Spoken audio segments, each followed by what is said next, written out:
कहानी की शुरुआत साल 2010 से होती है। CIA एजेंट मैथ्यू और एमिली एक मिशन की तैयारी कर रहे होते हैं। उन्हें एक यूरोपियन आतंकी गोर के घर में घुसना है। इस समय गोर अपने बेटे का 8वां जन्मदिन मना रहा होता है। उनका काम है वहां से ICS चुराना, जिससे दुनिया के कई जरूरी सिस्टम कंट्रोल होते हैं। मिशन पर निकलने से पहले एमिली चुपचाप प्रेगनेंसी टेस्ट करती है। उसी वक्त मैथ्यू उसे जल्दी तैयार होने के लिए बोल रहा होता है। जब वे गोर के घर पहुंचते हैं तो एमिली मैथ्यू से कहती है कि अपनी बंदूक गाड़ी में ही छोड़ दो, वहां बच्चों की पार्टी चल रही है, अगर गोलियां चली तो किसी को भी लग सकती है। उनके बॉस चक उन्हें समझाता है कि उन्हें फ्रेंच हथियार बेचने वाले कपल की एक्टिंग करनी है। जब मैथ्यू और एमिली हाथ पकड़कर अंदर जाते हैं तो चक को समझ आ जाता है कि दोनों के बीच कुछ चल रहा है। वो कहता है कि तुम दोनों को साथ भेजना एक गलती थी। इस पर एमिली कहती है कि हम सिर्फ मिशन के लिए एक्टिंग कर रहे हैं। चक जवाब देता है कि अगर आज पकड़े गए तो इससे बेहतर झूठ बोल लेना। अंदर जाकर एमिली अपने हाथ पर एक केमिकल स्प्रे करती है। जैसे ही गोर उसका हाथ पकड़कर चूमता है, उसके फिंगरप्रिंट कैप्चर हो जाते हैं और उसकी आवाज एमिली की घड़ी में रिकॉर्ड हो जाती है। इस दौरान चक उन्हें लगातार गाइड करता रहता है कि कहां से कैसे जाना है। कुछ ही देर में मैथ्यू और एमिली गोर के ऑफिस में पहुंच जाते हैं। फिंगरप्रिंट और आवाज की मदद से वे तिजोरी खोल लेते हैं और वहां से ICS निकाल लेते हैं। लेकिन तिजोरी खुलते ही एक साइलेंट अलार्म बज जाता है और गार्ड्स वहां आ जाते हैं। मैथ्यू और एमिली गार्ड से जमकर लड़ते हैं और सबको ढेर कर देते हैं। इसके बाद चक उन्हें एक सीक्रेट जगह बुलाता है जहां MI6 एजेंट बैरन एंड्रयूज उनका इंतजार कर रहा होता है। बैरन एमिली का एक्स बॉयफ्रेंड भी है और उसने उनके लिए एक जेट तैयार किया होता है। चक पहले ही साफ कह देता है कि बैरन को की के बारे में कुछ भी मत बताना, क्योंकि हम किसी पर भरोसा नहीं कर सकते। बैरन एमिली से तो बहुत प्यार से मिलता है, लेकिन मैथ्यू के साथ उसका व्यवहार अजीब रहता है। दोनों के बीच हल्की नोकझोंक होती रहती है और साफ दिखता है कि वो एक दूसरे को पसंद नहीं करते।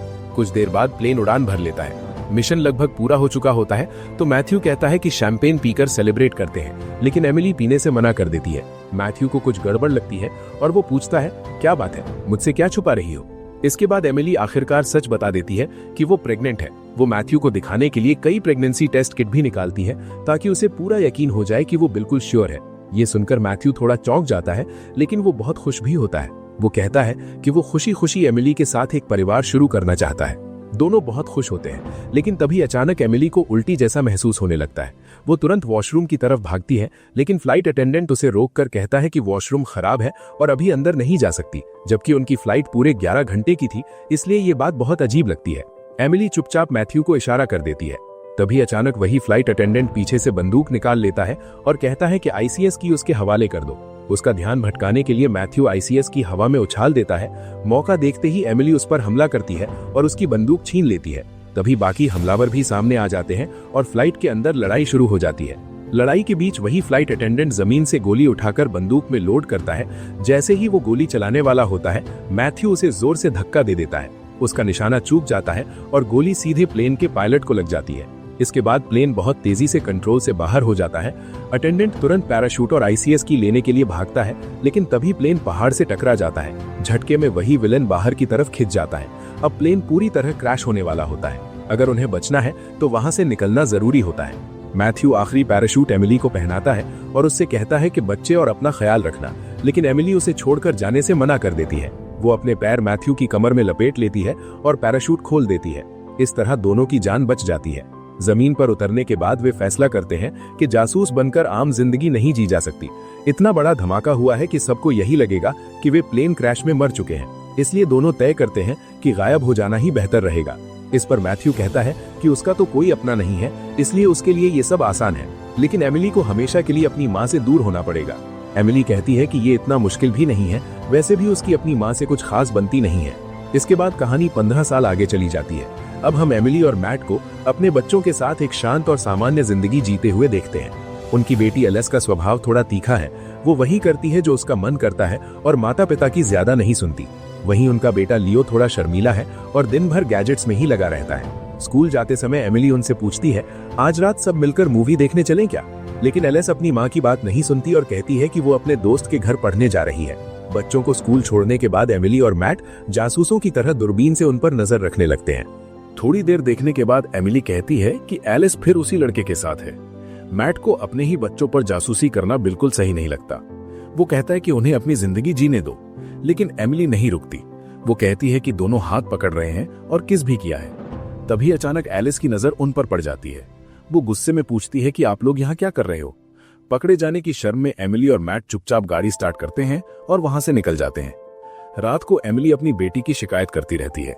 वो कहती है कि एलिस बिल्कुल उसकी बात नहीं सुनती, कमरे से बाहर चली जाती, खाना भी ठीक से नहीं खाती। टीनेजर कितने बेकार होते हैं। तभी उसकी नजर एलिस के बैग पर पड़ती है। उसके लैपटॉप पर बार बार मैसेज आ रहे होते हैं। एमिली खुद को रोकने की कोशिश करती है, लेकिन फिर भी लैपटॉप उठा लेती है। वो पासवर्ड डालकर लैपटॉप खोलने की कोशिश करती है, लेकिन सफल नहीं होती। तभी मैट वहां आ जाता है और कहता है कि तुम ये सब क्या कर रही हो? इन्हीं हरकतों की वजह से तुम्हारी बेटी तुमसे और गुस्सा हो जाती है। एमिली कहती है कि उसे शक है कि एलिस पढ़ाई के नाम पर कहीं और गई है, लेकिन मैट फिर भी उसे लैपटॉप खोलने से रोकता है। तभी एमिली के हाथ से लैपटॉप पर लगा एक स्टिकर हट जाता है। वो वहां लिखा पासवर्ड देख लेती है और टाइप करती है मॉम सक्स। पासवर्ड डालते ही लैपटॉप खुल जाता है। ये देखकर एमिली को बहुत गुस्सा आता है। जब वो मैसेज पढ़ती है तो पता चलता है कि एलिस केमिकल एपोक्लिप्स नाम के एक इवेंट में जा रही है। अपनी माँ के मुंह से केमिकल एपोक्लिप्स सुनकर लियो बताता है कि ये एक क्लब पार्टी है जहां बहुत सारे ड्रग्स और शराब होती है। ये सुनते ही एमिली और मैट एलिस का फोन ट्रैक करते हैं और सीधे उस क्लब पहुंच जाते हैं। क्लब के अंदर वे देखते हैं कि एलिस वीआईपी सेक्शन में डांस कर रही है। एमिली सीधे उसके पास जाती है, उसे बुलाती है और कहती है कि अभी के अभी घर चलो। तभी कुछ लड़के वहां आ जाते हैं और एमिली और मैट को बुढ़ा कहकर चिढ़ाने लगते हैं। हद तो तब हो जाती है जब एक लड़का एलिस का हाथ पकड़कर उसे रोक लेता है।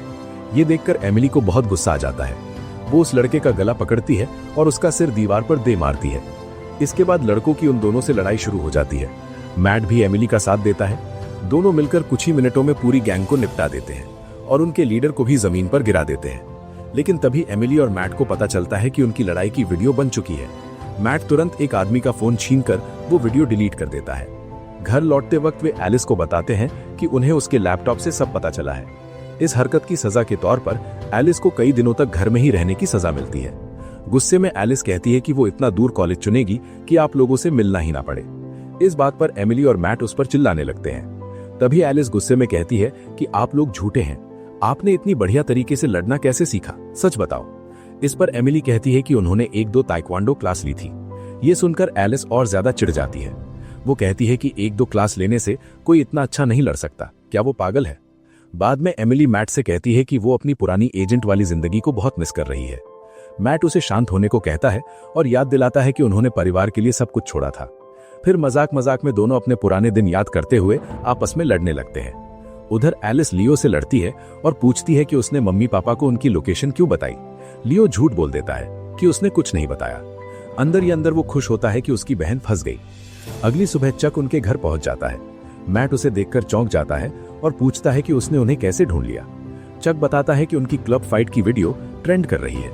एमिली कहती है कि जल्दी से घर के अंदर आओ, लेकिन चक कहता है कि टाइम नहीं है और सीधे काम की बात करता है। चक बताता है कि एमिली का एक्स बॉयफ्रेंड बैरन गद्दार था और अब वो गोर के साथ मिलकर उन्हें ढूंढ रहा है। चक बताता है कि जब वो इतनी आसानी से यहाँ पहुंच गया तो गोर को भी उनकी लोकेशन पता लग गई होगी। लेकिन एमिली समझ नहीं पाती कि आखिर वे लोग चाहते क्या है। ये सब इतने साल बाद हो रहा था। तब पता चलता है कि प्लेन क्रैश के मलबे में आईसीएस की कहीं नहीं मिली थी। गोर को लगता है कि आईसीएस की अब भी उन्हीं के पास है। चक बताता है कि अब उनका घर सेफ नहीं है। तभी अचानक एक स्नाइपर सीधा चक की गर्दन में गोली मार देता है। अचानक बहुत सारे गुंडे उनके घर के बाहर आ जाते हैं और गोलियां चलाने लगते हैं। अच्छी बात यह होती है कि बच्चे उस वक्त स्कूल में होते हैं। मैट और एमिली जल्दी से घर के अंदर छुप जाते हैं। फिर उन्हें चिंता होती है कि ये लोग बच्चों को भी पकड़ सकते हैं। दोनों तुरंत गैराज की तरफ भागते हैं। वे एक गाड़ी के एक्सेलरेटर पर कुछ ऐसा लगा देते हैं कि गाड़ी दरवाजा तोड़कर बाहर निकलती है और सीधे गुंडों की गाड़ी से टकरा जाती है। उसी समय एमिली और मैट दूसरी गाड़ी लेकर वहां से निकल जाते हैं। गुंडे भी तुरंत उनका पीछा करने लगते हैं। रास्ते में एमिली कहती है कि हम कैसे साबित करेंगे कि हमारे पास आईसीएस की नहीं है। इस पर मैट कहता है कि एक बात बताऊं, लेकिन तुम गुस्सा तो नहीं करोगी। ये सुनकर एमिली समझ जाती है और कहती है कि क्या तुम पागल हो, क्या तुमने आईसीएस की ले ली थी? असल में मैट नहीं चाहता था कि वो चीज गलत लोगों के हाथ लगे, इसलिए उसने आईसीएस की एमिली की मां के घर में छुपा दिया था, क्योंकि वहां की सिक्योरिटी बहुत मजबूत थी। इसी बीच भाड़े के गुंडे उनके और करीब आ जाते हैं। मैट एक डाइट कोक और मेंटोस से बम बनाता है और उनकी गाड़ी में फेंक देता है। ड्राइवर कंट्रोल खो देता है और उनकी गाड़ी एक ट्रक से टकरा जाती है। खतरा टल जाता है। इसके बाद दोनों दौड़ते हुए स्कूल पहुंचते हैं और बच्चों को वहां से ले लेते हैं। बच्चे बहुत घबरा जाते हैं और कंफ्यूज हो जाते हैं कि अचानक सब कुछ इतना जल्दी क्यों हो रहा है। बिना कुछ बताए मैट और एमिली उन्हें लेकर सीधे एयरपोर्ट पहुंच जाते हैं। एयरपोर्ट पहुंचकर बच्चे पूछते हैं कि हम अचानक इंग्लैंड क्यों जा रहे हैं। इस पर एमिली कहती है कि हम तुम्हारी नानी से मिलने जा रहे हैं। ये सुनकर बच्चे चौंक जाते हैं। एलिस गुस्से में कहती है कि क्या हमारी नानी भी है? मम्मी, आपने हमसे कितना झूठ बोला है। आपने तो कहा था कि नानी मर चुकी हैं। तभी मैट बीच में आकर सबको शांत करता है। प्लेन में एमिली सोचती है कि बच्चों को सच बता देना चाहिए, लेकिन मैट कहता है कि अभी नहीं, थोड़ा समय रुक जाते हैं। अगले दिन उनका परिवार नकली पासपोर्ट के साथ लंदन पहुंच जाता है। अब वे बस से पार्किंग लौट जाते हैं। गाड़ी से उतरते वक्त मैट एक आदमी को देखता है और एमिली को इशारा करता है। बस से उतरते समय एमिली जानबूझकर उस आदमी से टकरा जाती है और उसकी चाबियां चुरा लेती है। वो बहुत सफाई से चाबी मैट को दे देती है। मैट जल्दी से गाड़ी लेकर आता है और बच्चों से कहता है कि ये गाड़ी रेंट पर ली है, जल्दी बैठो। लेकिन उन्हें ये नहीं पता होता कि गोर का एक आदमी भी उसी बस में था, जो छुपकर उनकी लोकेशन अपने बॉस को बता रहा था। एयरपोर्ट के कैमरा सिस्टम से बैरन को भी उनके वापस आने की खबर मिल जाती है। वो कहता है कि वो 15 साल से ICS की ढूंढ रहा है। वो तुरंत अपनी टीम को उन्हें पकड़ने का ऑर्डर देता है। वो अपने असिस्टेंट से कहता है कि बच्चों पर नजर रखना, वे जरूर कोई ना कोई गलती करेंगे।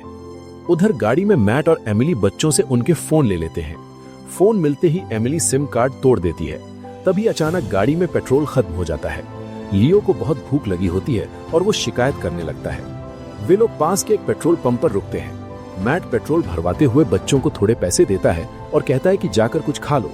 अंदर जाकर दोनों बच्चे बात करने लगते हैं। वे कहते हैं कि क्या तुमने देखा, हमारे पासपोर्ट फेक हैं। उन्हें शक होने लगता है कि शायद उनके माँ बाप क्रिमिनल्स हैं और वे उनके साथ देश छोड़कर भाग रहे हैं। तभी एलिस को पता चलता है कि लियो के गेमिंग डिवाइस में इंटरनेट भी चलता है। एलिस कहती है कि पासपोर्ट पर मैंने नाम देखा था, जेफरी बेकर, पता करो ये कौन है। लियो सर्च करता है और पता चलता है कि जेफरी बेकर नाम का आदमी तो 1952 में मर चुका था। अब बच्चों का शक और बढ़ जाता है। बाहर मैट और एमिली सोच रहे होते हैं कि आगे क्या करना है। तभी गोर के गुंडे वहां पहुंच जाते हैं और उसी समय बैरन को भी उनकी लोकेशन मिल जाती है। मैट और एमिली देखते हैं कि गुंडे उन्हें चारों तरफ से घेर रहे हैं। हमला होने से पहले मैट पेट्रोल भरने वाली पाइप के आगे आग लगा देता है और दुश्मनों पर आग से हमला करने लगता है। एमिली ली एक हथियार उठा लेती है और गुंडों को मारना शुरू कर देती है। बच्चे ये सब देखकर शॉक में होते हैं। वे देख रहे होते हैं कि उनके माँ बाप जेम्स बॉन्ड की तरह लड़ रहे हैं और दुश्मनों को मार रहे हैं। लड़ाई खत्म होते ही मैट जल्दी से बच्चों को गाड़ी में बैठा देता है। तभी एमिली देखती है कि एक गुंडा उन पर गोली चलाने वाला है। वो तुरंत गाड़ी को रिवर्स में घुमाकर उसे टक्कर मार देती है। बच्चे और ज्यादा डर जाते हैं। एलिस घबराकर पूछती है कि वो आदमी कौन था, आपने उसके साथ ऐसा क्यों किया और वो हम पर गोली क्यों चला रहा था। अब एलिस को पूरा यकीन हो गया था कि उसके माँ बाप आतंकवादी हैं। तभी बैरन अपनी टीम के साथ उनके सामने से गुजरा। उन्हें देखते ही उसने ड्राइवर को गाड़ी मोड़ने को कहा, लेकिन तभी मैट ने सड़क को ब्लॉक करने के लिए ट्रक की चेन तोड़ दी। भारी भरकम पाइप सड़क पर गिर गए। फिर उसने ट्रक के टायर पर गोली चला दी, जिससे ट्रक टेढ़ा हो गया और सड़क पूरी तरह जाम हो गई। बैरन गुस्से में आ गया क्योंकि वे फिर से उसके हाथ से निकल गए थे।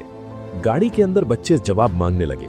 आखिरकार मैट ने सच बता दिया कि वे दोनों CIA एजेंट थे, यानी जासूस। ये सुनकर लियो खुश होकर बोला कि पापा, आप सिडनी के पापा को मार सकते हो, कॉर्नर के पापा को, स्कूल के सारे पापाओं को मार सकते हो। इस पर मैट हंसते हुए बोला कि हाँ, मैं सबको पीट सकता हूँ, बस एक साथ नहीं। ये सुनकर एलिस भी काफी इंप्रेस हो गई। तभी एमिली बच्चों पर गुस्सा हो गई और बोली कि तुम लोग ऑनलाइन क्यों गए। लियो ने कहा कि उसने तो बस अपने गेमिंग डिवाइस से गूगल किया था। ये सुनते ही मैट ने वो डिवाइस उठाया और चलते ट्रक की छत पर फेंक दिया। उसने कहा कि वैसे भी तू बहुत मार धाड़ वाले गेम खेलता है। इस पर लियो ताना मारते हुए बोला कि खेलता ही हूं ना, असल जिंदगी में तो नहीं करता आप लोगों की तरह। दूसरी तरफ बैरन गैस स्टेशन पर जांच कर रहा था। एक गुंडे के टैटू से उसे पता चला कि वो गोर का आदमी था। अगली सुबह मैट परिवार को एमिली की माँ के घर ले गया। माँ बेटी की काफी समय से बात नहीं हुई थी, तो मैट ने कहा कि मैं बात करता हूँ। बच्चे इतने बड़े महल को देखकर हैरान हो गए। वे पूछते हैं कि क्या ये नानी का घर है, क्या आप किसी राजा महाराजा के परिवार से हो। एमिली पासवर्ड डालकर गेट खोलती है। अंदर जाते ही गोली चलने की आवाज आती है। जीनी यानी उनकी नानी एक चिड़िया पर निशाना आजमा रही होती है। बच्चे पहली बार अपनी नानी से मिलते हैं।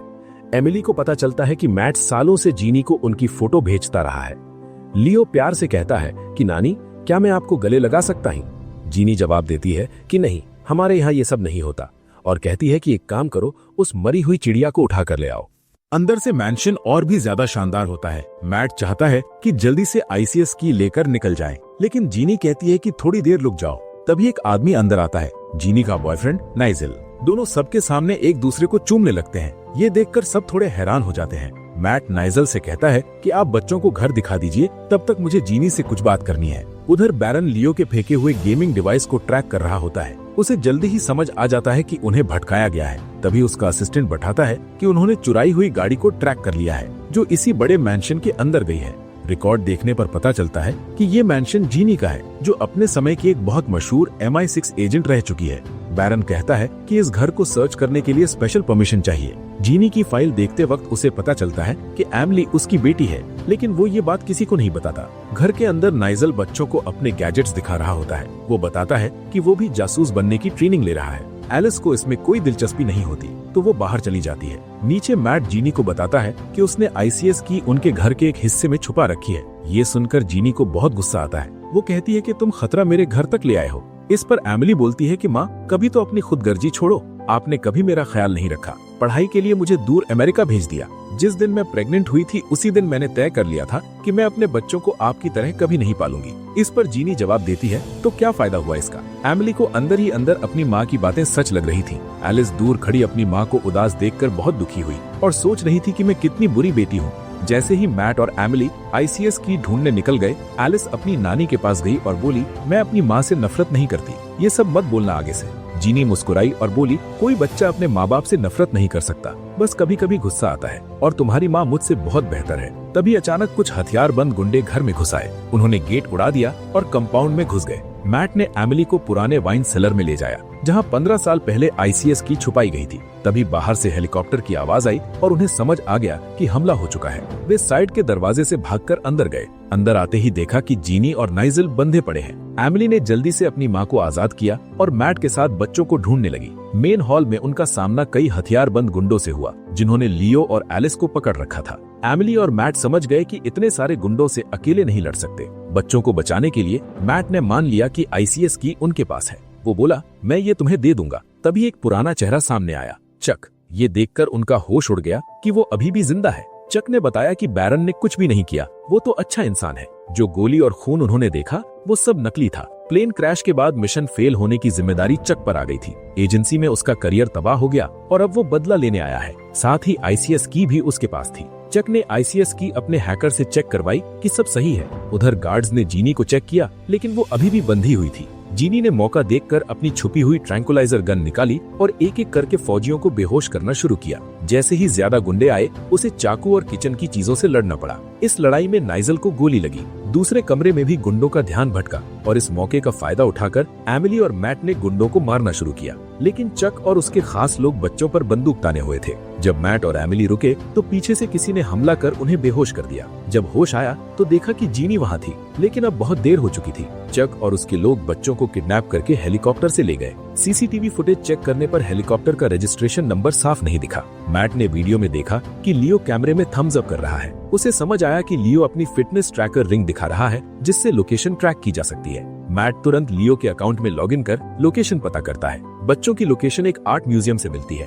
उस रात मैट और एमिली सूट पहनकर म्यूजियम की तरफ निकल पड़ते हैं। सुरक्षा बहुत टाइट थी, इसलिए वे हथियार बाहर ही छोड़ देते हैं और चुपके से अंदर घुस जाते हैं। चक आईसीएस की को बेचने के लिए गौर से बहुत पैसे मांगता है। ये सुनकर गौर को बुरा लगता है और उसे लगता है कि चक ने उसे धोखा दिया। वो अपने आदमियों से कहता है कि किसी भी हालत में उसे आईसीएस की चाहिए।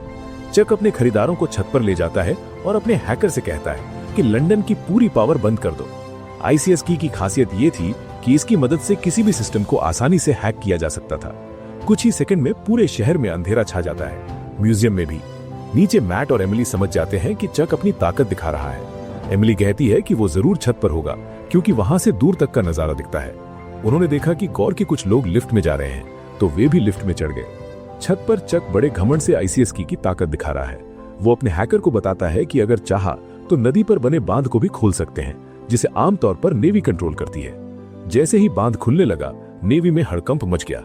मैट और एमिली टॉप फ्लोर पर पहुंचते हैं, लेकिन हथियारबंद गुंडों ने रास्ता रोक दिया। उन्होंने जबरदस्त लड़ाई कर सभी गार्ड्स को ढेर कर दिया। खरीदार भी आईसीएस की ताकत देखकर इंप्रेस हो गए और आखिर में एक आदमी ने $50 मिलियन में उसे खरीद लिया। तभी बैरन अपने आदमियों के साथ आ गया। मैट ने पूछा, तुम्हें इस जगह का पता कैसे चला?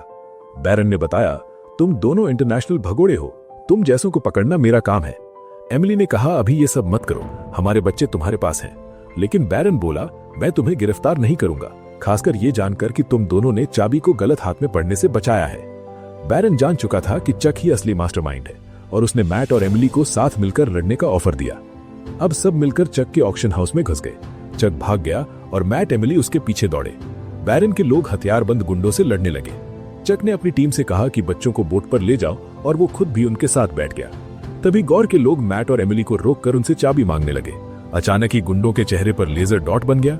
ये जिनी थी जिसने गुंडों पर बंदूक तान रखी थी। डर के मारे गौर के लोगों ने हथियार डाल दिए। मैट और एमिली ने गुंडों की बाइक्स उठाई और बोट का पीछा करने लगे।